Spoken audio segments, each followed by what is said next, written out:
विष्णु भगवान की कथाएँ। यहाँ शिव और विष्णु के बारे में पौराणिक कथाओं से 3 दिलचस्प कहानियाँ पेश हैं। जब शिव का घर विष्णु ने ले लिया, जब विष्णु ने शिव को मुश्किल से बचाया और अंत में विष्णु की शिव भक्ति की एक दिल को छू लेने वाली कहानी। क्या आप बद्रीनाथ की कहानी जानते हैं? यह वो जगह है जहाँ शिव और पार्वती रहते थे। यह उनका घर था। एक दिन नारायण यानी विष्णु के पास नारद गए और बोले, आप मानवता के लिए एक खराब मिसाल है। आप हर समय शेषनाग के ऊपर लेटे रहते हैं।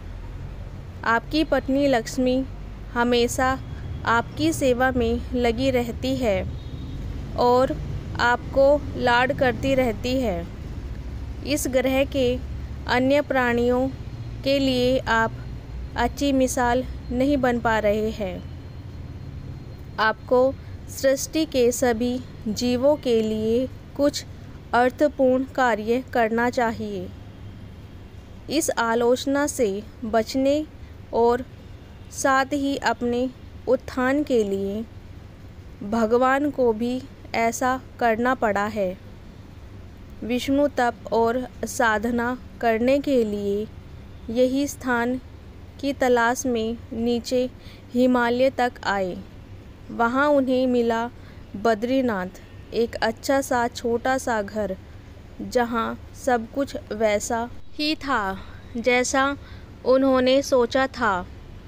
साधना के लिए सबसे आदर्श जगह लगी उन्हें वह उस घर के अंदर गए।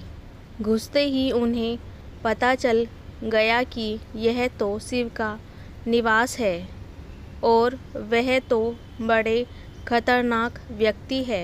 अगर उन्हें गुस्सा आ गया तो वह आपका ही नहीं, खुद का भी गला काट सकते हैं। ऐसे में नारायण ने खुद को एक छोटे से बच्चे के रूप में बदल लिया और घर के सामने बैठ गए। उस वक्त शिव और पार्वती बाहर कहीं टहलने गए थे। जब वे घर वापस आए तो उन्होंने देखा कि एक छोटा सा बच्चा ज़ोर ज़ोर से रो रहा है। पार्वती को दया आ गई। उन्होंने बच्चे को उठाने की कोशिश की। शिव ने पार्वती को रोकते हुए कहा, इस बच्चे को मत छूना। पार्वती ने कहा, कितने क्रूर हो आप, कैसे नासमझी की बात कर रहे हैं। मैं तो इस बच्चे को उठाने जा रही हूँ। देखिए तो कैसे रो रहा है। शिव बोले, जो तुम देख रही हो उस पर भरोसा मत करो। मैं कह रहा हूँ ना, इस बच्चे को मत उठाओ।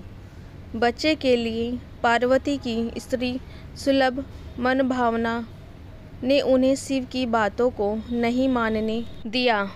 उन्होंने कहा, आप कुछ भी कहे, मुझे कोई फ़र्क नहीं पड़ता। मेरे अंदर की माँ बच्चे को इस तरह रोते नहीं देख सकती। मैं तो इस बच्चे को ज़रूर उठाऊंगी। और यह कहकर उन्होंने बच्चे को उठाकर अपनी गोद में ले लिया। बच्चा पार्वती की गोद में आराम से था और शिव की तरफ बहुत ही खुश होकर देख रहा था। शिव इसका नतीजा जानते थे, लेकिन करे तो क्या करे। इसलिए उन्होंने कहा, ठीक है, चलो देखते हैं क्या होता है। पार्वती ने बच्चे को खिला पिलाकर चुप कर दिया और वहीं घर पर छोड़कर खुद शिव के साथ गर्म पानी से नहाने के लिए बाहर चली गई। वहाँ पर गर्म पानी के कुंड है। उसी कुंड पर स्नान के लिए शिव पार्वती चले गए। लौटकर आए तो देखा कि घर अंदर से बंद था। शिव तो जानते ही थे कि अब खेल शुरू हो गया है। पार्वती हैरान थी कि आखिर दरवाज़ा किसने बंद किया। शिव बोले, मैंने कहा था ना, इस बच्चे को मत उठाना। तुम बच्चे को घर के अंदर लाई और अब उसने अंदर से दरवाज़ा बंद कर लिया है। पार्वती ने कहा, अब हम क्या करें? शिव के पास दो विकल्प थे। एक, जो भी उनके सामने है उसे जलाकर भस्म कर दे, और दूसरा, वे वहाँ से चले जाए और कोई और रास्ता ढूंढ ले। उन्होंने कहा, चलो कहीं और चलते हैं, क्योंकि यह तो तुम्हारा प्यारा बच्चा है, इसलिए मैं इसे छू भी नहीं सकता। मैं अब कुछ नहीं कर सकता। चलो कहीं और चलते हैं। इस तरह शिव और पार्वती को अवैध तरीके से वहाँ से निष्कासित कर दिया गया। वे दूसरी जगह तलाश करने के लिए पैदल ही निकल पड़े। दरअसल बद्रीनाथ और केदारनाथ के बीच एक चोटी से दूसरी चोटी के बीच सिर्फ 10 किलोमीटर की दूरी है। आखिर में वह केदार में बस गए और इस तरह शिव ने अपना खुद का घर खो दिया। आप पूछ सकते हैं कि क्या वह इस बात को जानते थे? आप कई बातों को जानते हैं, लेकिन फिर भी आप उन बातों को अनदेखा कर उन्हें होने देते हैं। विष्णु भगवान की कहानी।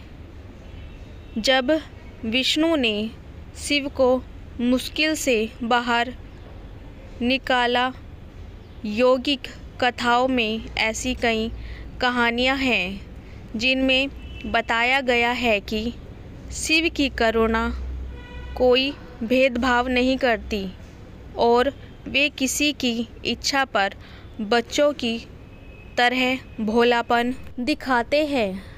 एक बार गजेंद्र नामक एक असुर था। गजेंद्र ने बहुत तप किया और शिव से यह वरदान पाया कि वह जब भी उन्हें पुकारेगा, शिव को आना होगा। त्रिलोकों के सदा शरारती ऋषि नारद ने देखा कि गजेंद्र हर छोटी छोटी बात के लिए शिव को पुकार लेता है, तो उन्होंने गजेंद्र के साथ एक चाल चली। उन्होंने गजेंद्र से कहा, तुम शिव को बार बार क्यों बुलाते हो? वह तुम्हारी हर पुकार पर आ जाते हैं। क्यों नहीं तुम उनसे कहते कि वह तुम्हारे अंदर आ जाए और वही रहे, जिससे वह हमेशा तुम्हारे अंदर होंगे। गजेंद्र को यह बात अच्छी लगी और फिर उसने शिव की पूजा की। जब शिव उनके सामने प्रकट हुए तो वह बोला, आपको मेरे अंदर रहना होगा, आप कहीं मत जाइए। शिव अपने भोलेपन में एक लिंग के रूप में गजेंद्र में प्रवेश कर गए और वहाँ रहने लगे। फिर जैसे जैसे समय बीता, पूरा ब्रह्मांड शिव की कमी महसूस कर रहा था। कोई नहीं जानता था कि वह कहाँ है। सभी देव और गण शिव को खोजने लगे।